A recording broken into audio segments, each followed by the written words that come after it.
Olá! Quem está na linha de frente no pronto-socorro sabe que uma hora ou outra vai chegar aquele paciente com a pressão lá nas alturas. É a famosa crise hipertensiva. E aí o cenário é de alto risco, né? Pede clareza, pede rapidez. Então, o que a gente vai fazer aqui é montar juntos uma abordagem diagnóstica bem estruturada para ajudar a tomar a melhor decisão ali do lado do paciente. Então, qual vai ser nosso caminho? Primeiro, o ponto de partida. Depois, a grande questão. É urgência ou emergência? A gente vai investigar as causas, ver como fazer a avaliação clínica e laboratorial e, no final, um resumo prático para levar para o plantão. Ok, então vamos lá. O começo de tudo é a identificação. E a primeira coisa é o número. Afinal, o que é que define uma crise hipertensiva quando a gente olha para o monitor? Guarda bem esses números, 180 de sistólica ou 120 de distólica. Bateu um desses valores? Pronto, é o sinal de alerta máximo. A partir daí, a gente tem que começar a investigar a fundo. Formalmente, a definição é essa mesmo. Uma elevação bem acentuada da pressão arterial. E é isso que liga o nosso alerta. Mas, e sempre tem um mas, não é? O número sozinho não diz tudo. Ele é só o começo da história. E aqui, atenção, um ponto que é super importante. Antes de sair fazendo qualquer coisa, tem que ter certeza que a medida da pressão está correta. A técnica tem que ser perfeita. Pensa bem, o manguito errado, um paciente super agitado, tudo isso pode gerar uma falsa crise hipertensiva. E aí o risco é fazer um tratamento que não precisava. Então o primeiro passo é sempre confirmar a medida. É segurança.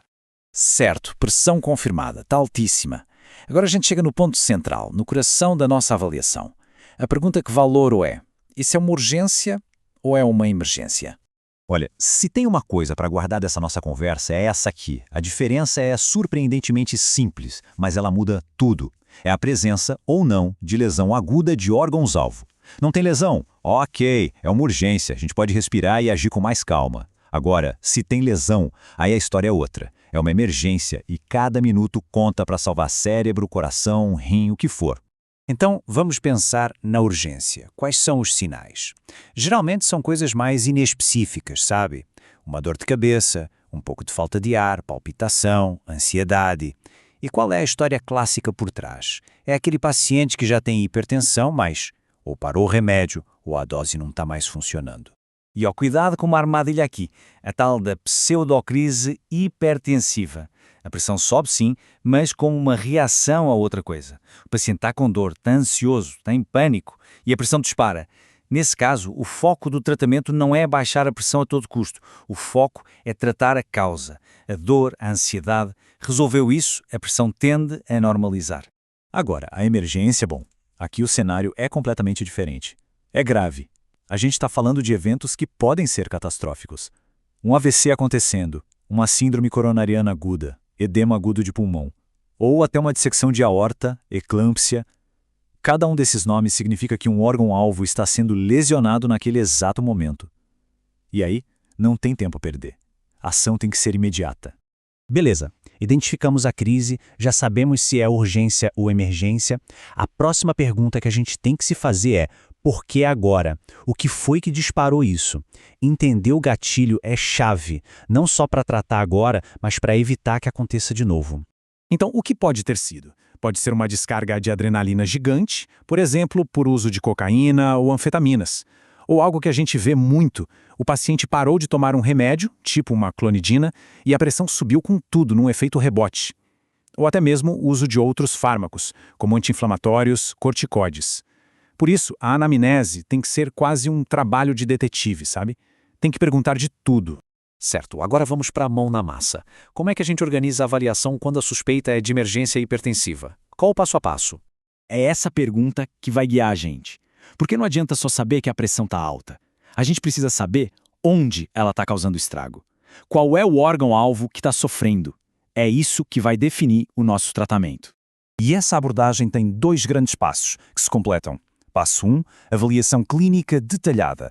É a nossa conversa com o paciente e o exame físico que vão dar as pistas. Passo 2, a confirmação com exames laboratoriais e de imagem para a gente ter certeza e entender a dimensão do problema. No exame físico, o nosso trabalho é literalmente caçar sinais de lesão. Ausculta cardíaca e pulmonar tem algum sinal de congestão? Exame neurológico, como está o nível de consciência. Tem que fazer a fundoscopia. E os pulsos? Estão cheios? Simétricos? Cada detalhezinho é uma peça que a gente vai juntando para montar o quebra-cabeça do diagnóstico. E na parte laboratorial, a gente precisa de um pacote básico e rápido. Pede um eletrocardiograma, uma troponina para ver o coração, função renal com creatinina e eletrólitos, claro, e um exame de urina para ver se tem proteína, o que indicaria dano renal. Esse kit básico é o mínimo, não dá para abrir mão. Aí, dependendo do que a gente encontrar, a investigação vai se afunilando.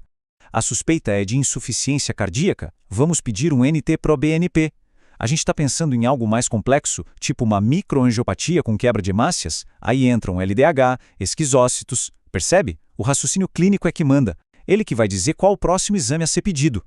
Bom, estamos chegando ao final. Então vamos juntar tudo isso numa mensagem bem direta para levar para a prática mesmo.